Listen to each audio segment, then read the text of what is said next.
the ability to get that sort of candid information. So for every employee that was willing to meet with us off campus, because of those fears, you know, my question would be how many others had fears and were simply too afraid to even meet with us, period. One last question. You had mentioned earlier that the time and effort reports were insufficient. And you mentioned that we submitted one set of reports that was 100% Perkins, but that there was a second set that was not 100%. Right? Did we produce those too? It's just really just personal curiosity.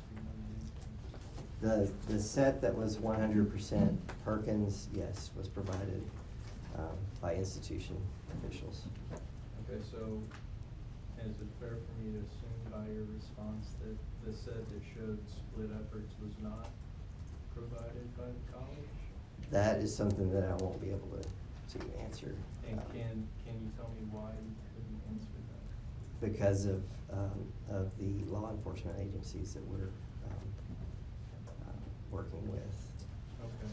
Are there, you had previously said there's no pending investigations by THECB. Are there any pending investigations that you know of by any other entity?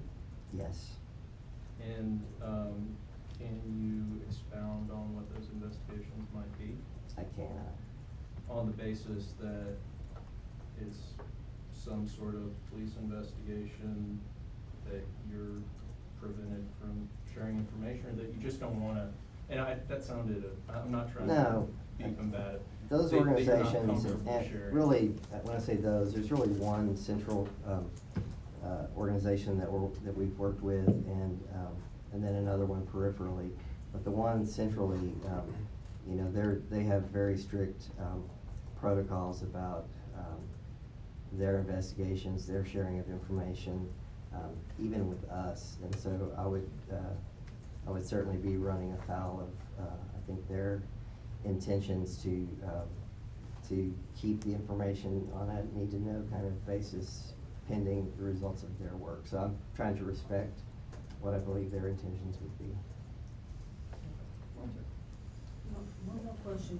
There are boxes and boxes of information that you still have, is that correct? It is correct. Including those grades that we need to work with the kids to get those resolved? You mentioned it earlier that it hasn't been resolved because nobody's reached out and pulled those? We don't have original grade change information. I believe we received copies of that information. And so the original documentation that we have relates to procurement and purchasing records, and we were prepared to return those to Coastal Bend College, but the entity that we're working with had indicated to us that they requested that we hang on to those documents. And so I had expressed to Mr. Rush previously, I believe on more than one occasion, this question about those records has come up, and we've said we're very happy to make copies, to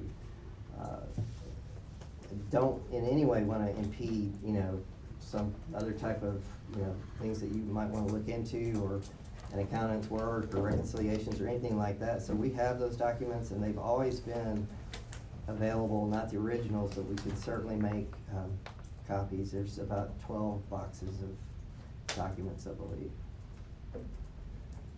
I have a question. You mentioned several times, or at least a few times, that there was a lot of things there that were sort of subjective and outside your own purview of being able to investigate them further.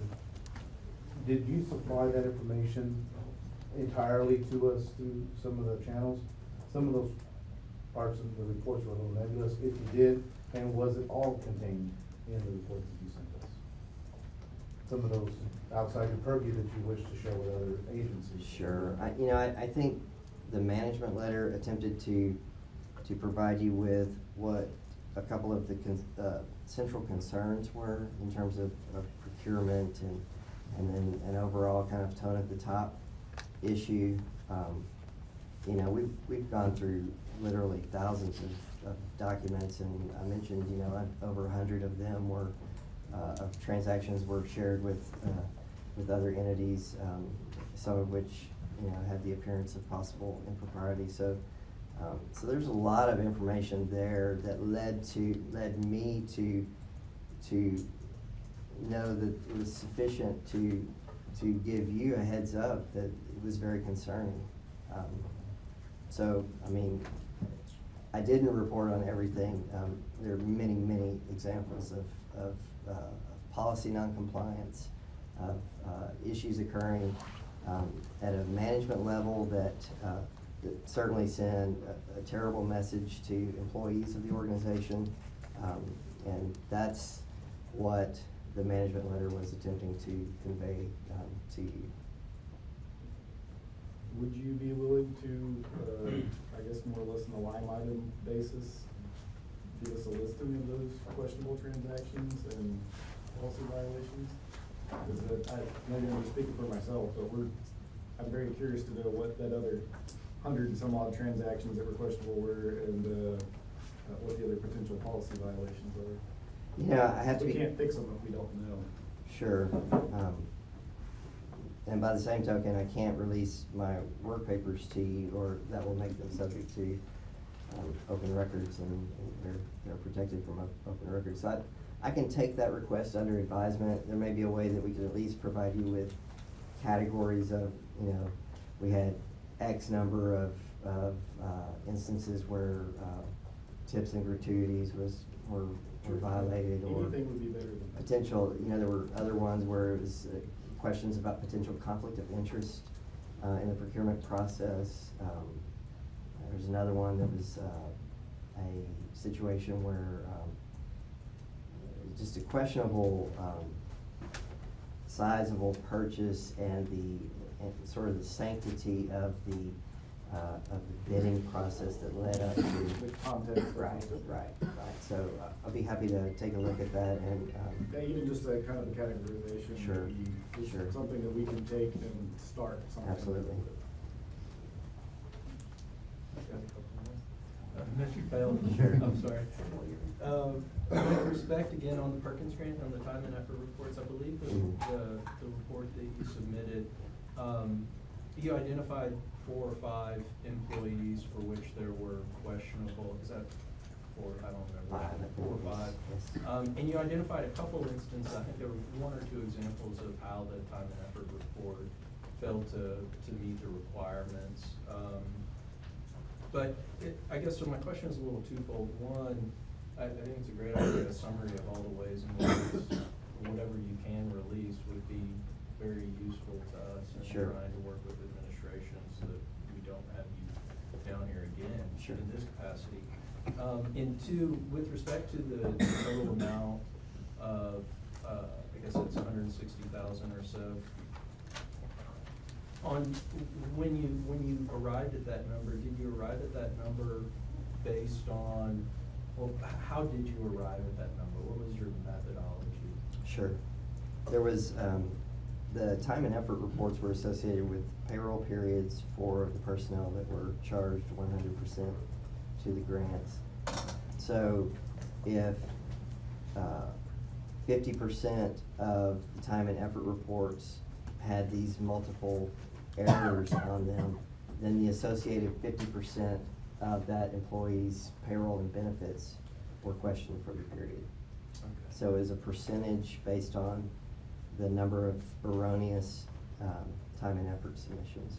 Because I don't know that I've seen one, do the time and effort reports, do they line out, like if an employee works an 8-hour day, does it say, you know, return emails half an hour? I mean, how's it break, like how would you determine if? Jim Cox, since I just got to do one. Well, no, I don't mean to be rude, but I wanna hear from Mr. Yeah, it's not at that level of detail, and they do vary. Some had more information than others, but they would list perhaps 5 or 6 activities advised high school students, or attended commencement, or worked. In some cases, that's what made it, I guess, telling on the report, is that in some instances it would specifically indicate advise students on career and technical education or career and technical education students. But in other cases, it would just say advised students. And so there was no consistent methodology, and there was certainly room within what was documented to have to question, okay, well, how much of this was CTE related and how much was not? So it was based on that. Other factors like one that I reviewed recently was, 6 months after the fact were the signatures of the, so you had the time period that was covered. 6 months later is the employee and the supervisor's signature on the same day. And then on that report, there was this mixture of some were clearly CTE, others you couldn't tell. So the concerns were typically sort of nested like that, multiple problems within a given report. Setting aside that last example that you just gave, Sure. but with one that was submitted on time, are they submitted per pay period or per day? Per pay period. Okay, so if you looked at one per pay period and they had 10 things on it and some were questionable and gave rise to your concern that the employee wasn't using 100% of his time of CT or Perkins Grant Sure. activities, how did, I think you may have explained it, I'm just not. That was considered erroneous. And so 100% of That is that pay correct. period is then requested? That is correct. Okay.